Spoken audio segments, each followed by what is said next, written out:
Ka te tiwi ki te tai tokerau i ai nei kei te whakahe etahi o ngā iwi o Whangarei i te tono a Northport kia whakawhānui ake rātou i wā rātou mahi ki te kūrai o te Poupou whenua.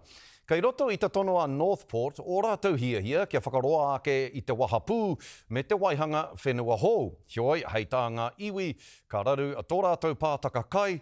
I tai a tinana tu tātātou kai kawe korero a Mārena Mane ki te rā tuatahi o te hui whakawā e pā kauana ki tēnei take. He kaupapa whakakotahi tēnei i konei i Whangarei. Kei konei te tū ngātahi o ngā hapū, ngā iwi o Whangarei tere ngā parawa, o tira te hunga kāinga patu harakeke, e whakaputa atu ai o mātou āwangawanga mō te hiahia kia keria te papatai moana, nā re whakahe atu ana e mātou.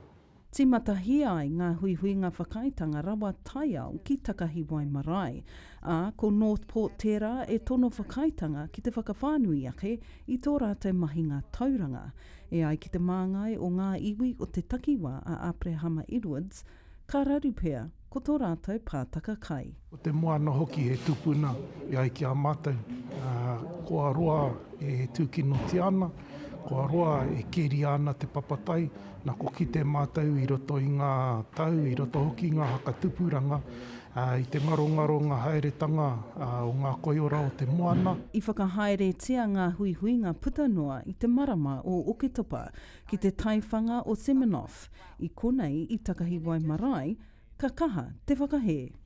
From my perspective, it is incumbent of the tangata whenua to remind developers that their businesses occur on confiscated land. To this day, it astounds me that everyone else benefits socially and economically from development here except the rightful owners of Te Poupou whenua. This is not the way forward for environmental management in New Zealand. This is not a Māori worldview on managing our issues that we face today, and it is not the best practice that we should be implementing as a country.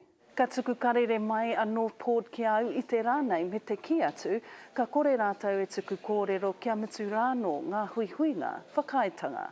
Ko te tono a Northport e ki ana, mā te whakawhānuitanga e ahei ana rātou te uru atu i ngā putu ngā utanga maha, hei tautoko i te whakawhiti a Northport, hei tauranga ipu teitei rawa atu. It's really going to sever our connection to the takutai.